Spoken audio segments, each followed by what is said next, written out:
Hello everyone, welcome back to our channel. So మేము ఇప్పుడైతే బయటకైతే వెళ్తున్నాము. అది కూడా వీకెండ్ ఈవినింగ్ టైం అనమాట. సో నేను ఎప్పటి నుంచో ప్లాన్ చేస్తున్నాను. లాస్ట్ వీకే వెళ్ళాల్సింది బట్ కుదరక సో ఈ వీక్ అయితే ఇంకా వెళ్తున్నాం అనమాట. సో ఇక్కడైతే కార్ పార్కింగ్ కూడా ప్లేస్ అయితే ఉండదు.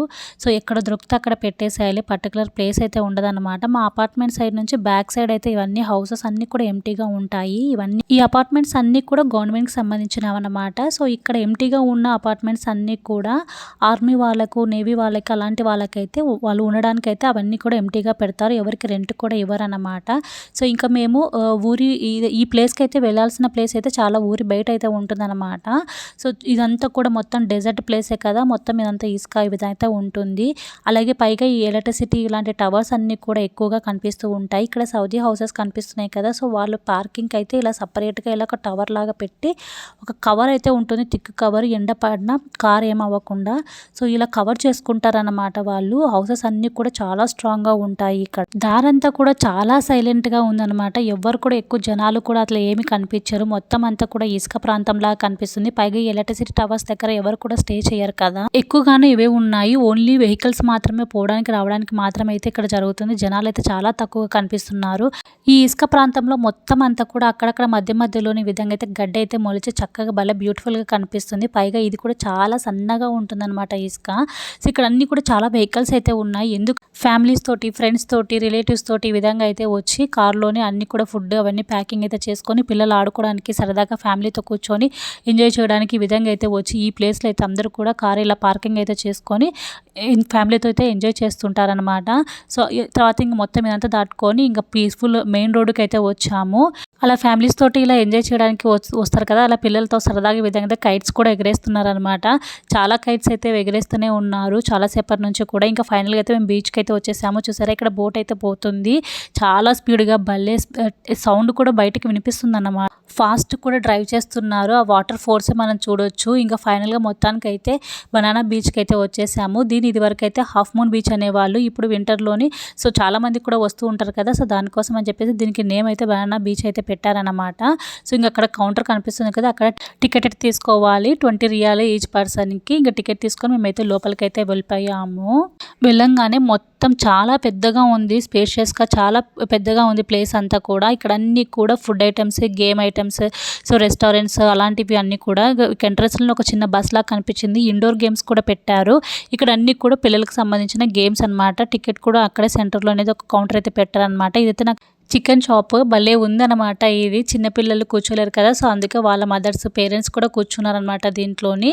సో ఇదైతే బాతు, సో డక్ కూడా చాలా బాగా అనిపించింది క్యూట్గా. ఇవన్నీ కూడా ఇంకా పిల్లలకు సంబంధించిన చిన్న చిన్న గేమ్స్ అన్నీ కూడా. ఇక్కడైతే టైర్స్ పట్టుకొని ఎక్కడము, సో రోప్ కూడా ఉంటుంది, దాన్ని పట్టుకొని పిల్లలు వెళ్ళడము చాలా సరదాగా అనిపిస్తుంది అనమాట చిన్నపిల్లలకి. టికెట్ కూడా కౌంటర్స్ అక్కడ సెంటర్లో ఉంటుంది కాబట్టి ఈజీగా తీసుకొని ఇవన్నీ కూడా వాళ్ళు ప్లే చేసుకోవచ్చు. ఈ మొత్తం ఓపెన్ స్పేస్లో అంతా కూడా ఇదంతా కూడా నీట్గా చక్కగా అరేంజ్ చేశారు. ఎక్కడక్కడ అన్ని కూడా గేమ్స్ అన్ని స్పాట్స్ అన్ని పెట్టి. ఇదైతే ఏంజల్ స్పాట్ అనమాట, చాలా బాగుంది. ఇలా తేలుతున్నట్లు ఉంటుందన్నమాట. చాలా క్యూట్గా అనిపించింది అది కూడా. ఇక్కడైతే అన్నీ కూడా కారు అవన్నీ కూడా రైడ్ చేయడం అనమాట. చిన్నపిల్లలు ఈ విధంగా అయితే రేస్ లాగా వాళ్ళకి పెట్టారు. పెద్దవాళ్ళు కూడా దీంట్లోనైతే రైడ్ చేయొచ్చు. ఇదైతే చిన్న కొలంబస్, ఇదైతే ఎక్కమన్నారు కానీ నేనైతే అస్సలు వెళ్ళనని చెప్పాను. ఇంక ఇదంతా కూడా గేమ్స్ అయిపోయిన తర్వాత ఇంకా బీచ్కి ఇక్కడ రెస్టింగ్ ప్లేస్ అయితే ఉందన్నమాట. మొత్తం అంతా ఇక్కడ గార్డెన్ లాగా పెట్టి ఇక్కడ అన్ని చైర్స్ అని పెట్టారు. ఇక్కడ కూర్చొని ఫుడ్ అక్కడ రెస్టారెంట్స్ నుంచి తెచ్చుకొని అక్కడైతే ఫుడ్ అయితే ఎంజాయ్ చేస్తూ ఇక వ్యూ చూసుకుంటూ ఉండొచ్చు అనమాట. మొత్తానికి అయితే బీచ్ ప్లేస్కి అయితే వచ్చాము. బీచ్ మధ్యలో అన్ని కూడా ఈ విధంగా అయితే పెట్టారు. సో కొంతమంది కొంచెం లోపలికి వెళ్ళి చూడొచ్చు కదా అని చెప్పేసి ఇక్కడ కట్టిన ఒక టవర్ లాగా ఉంది కదా, సో అక్కడికైతే వచ్చి నేనైతే మొత్తం అంత వ్యూ అయితే చూస్తున్నాను. ఇందాక మనం అక్కడ పారాషూట్ అయితే వెళ్తుంది అనమాట. మా హస్బెండ్ అయితే అది వెళ్ళాలనుకున్నారు బట్ అయితే 200 రియాల్ అయితే చెప్పారనమాట. నెక్స్ట్ టైం ఎప్పుడైనా చూద్దామని చెప్పేసి ఇంకా ఆ రోజు అయితే వెళ్ళలేదు. ఇంక మొత్తానికి అయితే నాకు చాలా బాగా అనిపించింది. ఆ రోజు క్లైమేట్ కూడా పర్వాలేదు, మరి అంత కోల్డ్ అయితే ఏం లేదు. నేనైతే అడిగాను అనమాట, ఏదో ఒక రైడ్కి అయితే వెళ్దాము, సో ఓషన్లోకి అయితే వెళ్దామని చెప్పేసి. ఇదైతే చాలా ఈజీగా అనిపించింది అనమాట. కానీ మా హస్బెండ్ అయితే వేరే బోట్ అయితే అడుగుదామని చెప్పేసి అనుకున్నారు.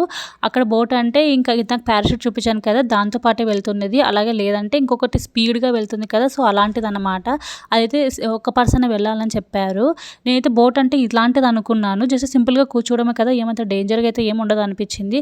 ఇంకా అన్ని అదంతా కూడా ఇంకా ప్రైజెస్ సెట్ అవ్వట్లేదు అని చెప్పేసి ఇంక ఇదైతే సింపుల్గా ఇదైతే చిన్నవి తీసుకున్నాము. వెళ్ళాము.